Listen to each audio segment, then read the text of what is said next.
तो है इष्ट। इष्ट को लाइए अपनी जिंदगी में, गुरु बनाइए। गुरु के बिना नहीं चलेगा, चलेगा ही नहीं। तो इष्ट जो है वो इन गुणों को देखेगा, वही इन गुणों को परिवर्तित कराएगा, वही आपको इन गुणों से बाहर निकालेगा। ये सारा काम इष्ट का है। तो 30वें श्लोक में भगवान कहते हैं, मयि सर्वाणि कर्माणि सन्न्यस्याध्यात्म चेतसा निराशी निर्ममो भूत्वा युद्धस्व विगत ज्वरा। इसलिए अर्जुन, तू अध्यात्म चेतसा, अंतरात्मा में चित्त का निरोध करके,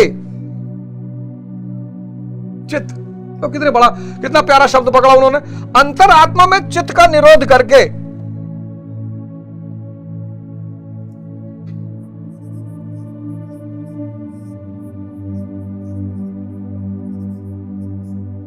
अंतरात्मा में चित्त का निरोध करके ध्यानस्थ होकर सांस पे आ जाओगे, चित्त निरोध हो जाएगा। ध्यान तुम्हारा या तो विचार से जुड़ा रहेगा या सांस से जुड़ा रहेगा, दोनों एक साथ हो ही नहीं सकता, संभव ही नहीं। या तो तुम एक समय में ध्यान से जुड़े हो, मतलब सांसों से जुड़े होगे, और या फिर तुम दूसरे समय में विचार, मतलब दोनों एक साथ नहीं हो सकता। ये बड़ा प्यारा खेल है विपस्सना। ये जो तुम्हारी चेतना है, या ये एक विचार और सांस, और इसकी खास बात यह है इस चेतना की, एक समय में या तो ये विचारों के साथ जुड़ी रहेगी और या फिर ये सांसों से जुड़ी रहेगी, पर दोनों साथ नहीं हो सकता, संभव ही नहीं है। आप ट्राई कर लो, दोनों साथ नहीं हो सकता। तभी तो हनुमान चालीसा कहती है, क्या कहती है? कुमति निवार सुमति के संगी, कुमति निवार सुमति के संगी। देखो, तुमने ध्यान से पढ़ा ही नहीं होगा। एक दिन हनुमान चालीसा पे शो लूंगा, चिंता मत करो, गुरु आदेश का इंतजार कर रहा हूं। कुमति निवार, अब निगेटिव थॉट चल रहे हैं और तुम आ गए सांसों पे, आंख बंद किए, सांस पकड़ने लगे, कुविचार खत्म हो गए,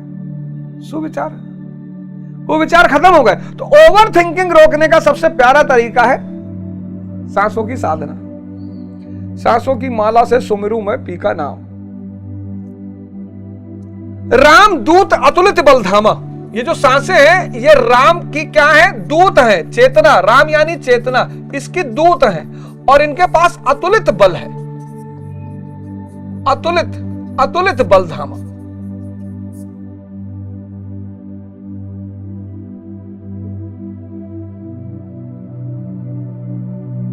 संकट ते हनुमान छुड़ावे, संकट ते हनुमान छुड़ावे, मन क्रम वचन ध्यान जो लावे।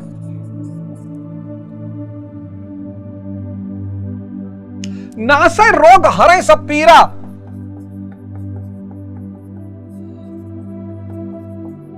नासै रोग हरै सब पीरा, जपत निरंतर, एक सेकंड के लिए भी छूटना नहीं चाहिए, छूट गया पीड़ा पैदा हो जाएगी। जपत निरंतर हनुमत बीरा, जो ये पढ़े हनुमान चालीसा होए सिद्ध साखी गौरीसा। शंकर जैसा हो जाएगा, शंका विहीन।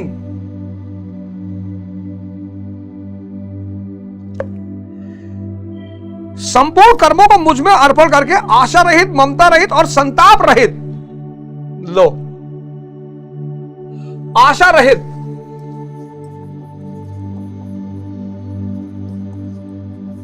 ममता रहित, संताप रहित।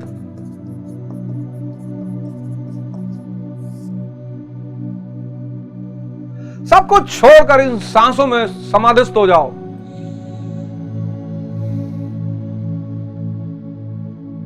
आशा रहित, कोई एक्सपेक्टेशन नहीं। और मैं आपको बताऊं, आप भी इसके भुक्तभोगी होगे। जिसकी आशा कर लोगे 98% वो काम नहीं होगा, चाहे छोटा काम हो चाहे बड़ा काम हो। जिस दिन किसी प्रिय के घर जाने का विचार बना लोगे उसी दिन लेट होगे।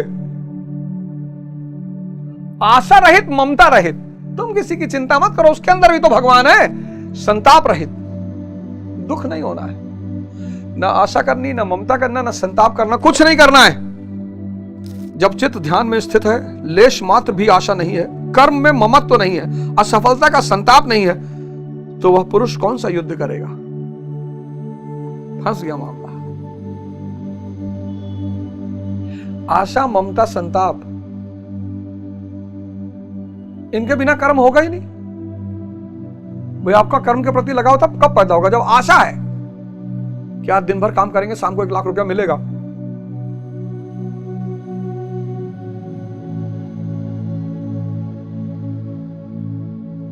अगर रुपया नहीं मिला तो संताप हो जाएगा। अगर ये तीनों चीजें नहीं है तो युद्ध कौन सा युद्ध?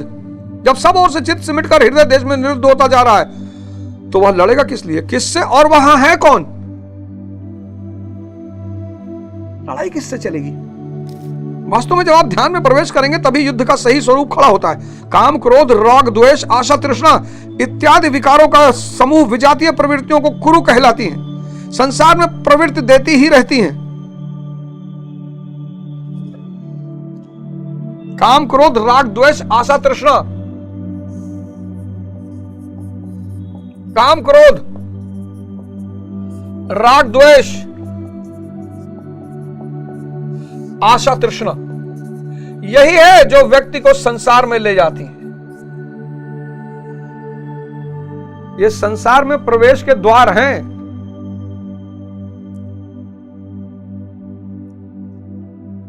और ये सब मन के गहने हैं। इसके बिना मन रह ही नहीं सकता, हो ही नहीं सकता।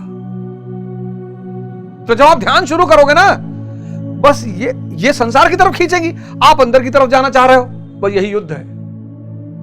ये सारी शक्तियां आपको संसार की तरफ खींचेंगी। बहुत सुंदर स्त्री जा रही भाई, इतनी सुंदर तो कभी नहीं देखा। सास से संबंध टूट गया आपका।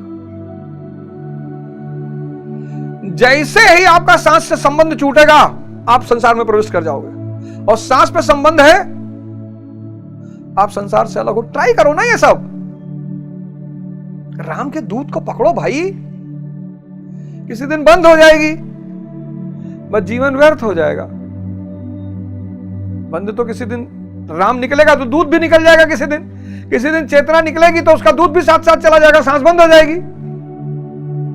कहीं भैया ससिया बंद होगा, मुर्दा होगा।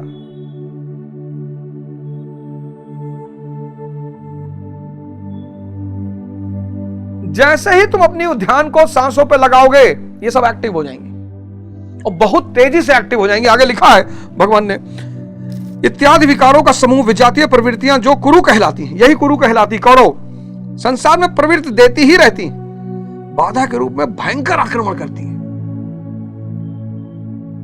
इनका वेग बढ़ जाएगा।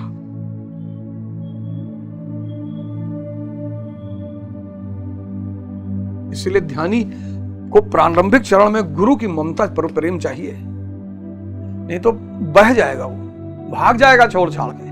वो आया है काम क्रोध रोकने के लिए और बढ़ जाएगा।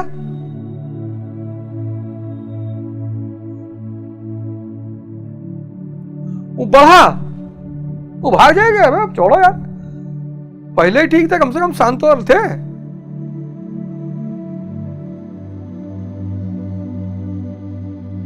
जब आदमी पानी में डूबता है ना तो उसमें बहुत ताकत आ जाती है।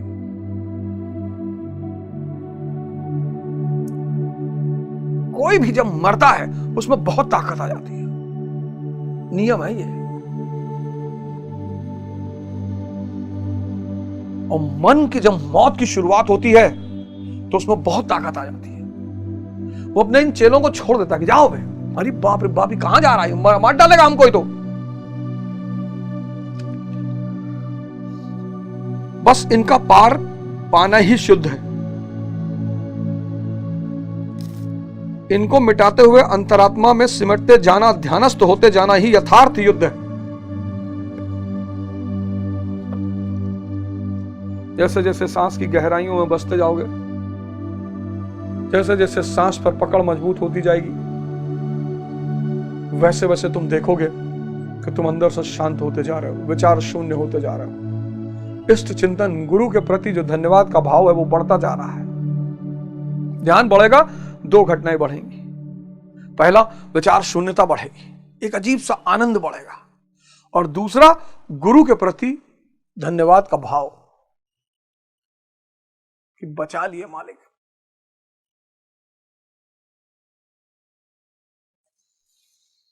बचा लिए, कि बचा लिए प्रभु, नहीं तो विनाश हो जाता।